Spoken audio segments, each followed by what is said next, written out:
जय Hind. Salute to Indian arm force. आज सारा विश्व को भारत टेररिज्म विरुद्ध रे क्यों टाइप लड़ा जा पार भारत जवान्स माने आम लड़ुंट एवं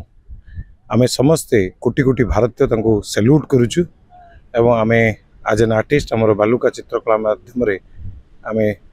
10 फुट लॉन्ग रो मिसाइल आमे क्रिएट करिचु एवं तादरे मेसेज लिखु सैल्यूट टू आर्म फोर्स एवं मु धन्यवाद दूची आमर honourable prime minister Narendra Modi ji को लीडरशिप रे एंटायर आर्म फोर्स जो टाइप टेररिज्म एगेंस्ट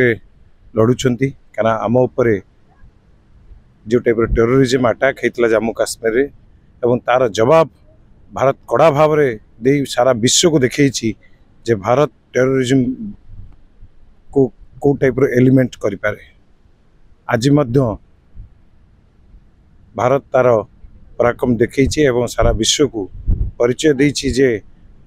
भी टेररिज्म करिवो से जेकोसी जगह थाउ ना कहीं ताकू निश्चित भाव में तापर अटैक करा सफा करा अत्यंत दुखर विषय जे पाकिस्तान नेबर कंट्री होकरी ये टाइप टेररिज्म को प्रोत्साहन दौर वर्ष वर्ष धरिकी तार दृढ़ जवाब आम देशर आर्म फोर्स मैंने।